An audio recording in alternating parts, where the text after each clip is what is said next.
नमस्कार. आज आपण 6व्या श्लोकाचा अर्थ जाणून घेणार आहोत. अशा प्रकारे निर्गुण निराकार अशा ब्रह्माच्या उपासनेमुळे देहाभिमान्यांना परमात्म्याची प्राप्ती कठीण आहे असे सांगितल्यावर आता 2 श्लोकांनी सगुण परमेश्वराच्या उपासनेने परमेश्वराची प्राप्ती लवकर व अनायासे होते ही गोष्ट भगवंत सांगत आहेत. श्लोक 6. ये तु सर्वाणि कर्माणि मयि सन्न्यस्य मत्पराः अनन्येनैव योगेन मां ध्यायन्त उपासते. श्लोकाचा अर्थ, परंतु जे मतपरायण भक्तजन सर्व कर्मे माझ्या ठिकाणी अर्पण करून मज सगुण रूप परमेश्वराचीच अनन्य भक्ती योगाने निरंतर चिंतन करीत उपासना करतात. तू हे पद येथे निर्गुण उपासकांच्या पेक्षा सगुण उपासकांचा वेगळेपणा दाखविण्यासाठी आलेले आहे. भगवंतांचे परायण होणे म्हणजे असे की भगवंतांवर अवलंबून राहून तऱ्हेतऱ्हेची दुःखे प्राप्त झाल्यावरही भक्त प्रल्हादाप्रमाणे निर्भय व निर्विकार राहणे.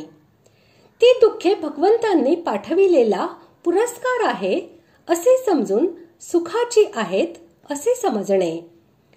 तसेच भगवंतांना परमप्रेमी, परमगती, परमसुहृद आणि सर्व प्रकारे शरण जाण्यास योग्य समजून स्वतःला भगवंतांच्या चरणी समर्पित करणे म्हणजे भगवंतांचे परायण होणे होय.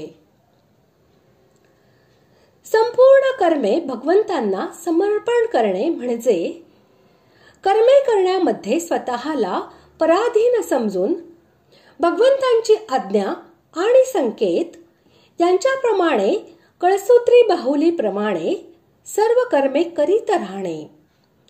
त्या कर्माबद्दल ममता व आसक्ती न बाळगणे आणि त्याच्या फलाशी कोणत्याही प्रकारचा संबंध न ठेवणे.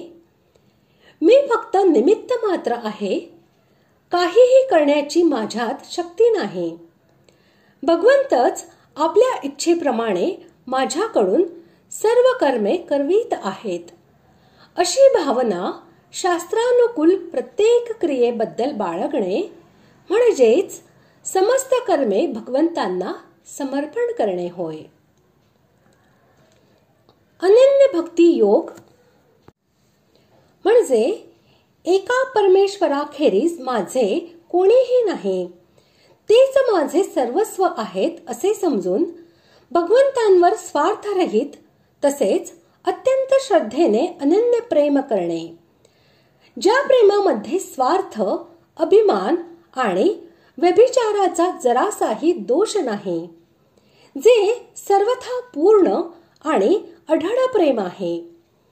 ज्या प्रेमाचा थोडासाही अंश भगवंताहून वेगळ्या अशा वस्तूमध्ये नाही आणि ज्यामुळे क्षणभरही भगवंतांची विस्मृती असह्य होते, अशा त्या अनन्य प्रेमाला अनन्य भक्ती योग असे म्हणतात.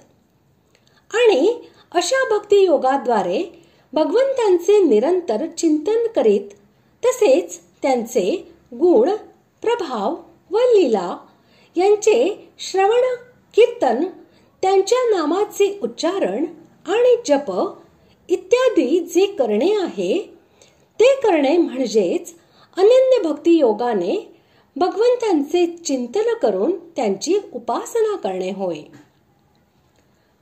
अशा प्रकारे आज आपण 6व्या श्लोकाचा अर्थ जाणून घेतला. पुढील भागात आपण 7व्या श्लोकाचा अर्थ जाणून घेणार आहोत. धन्यवाद.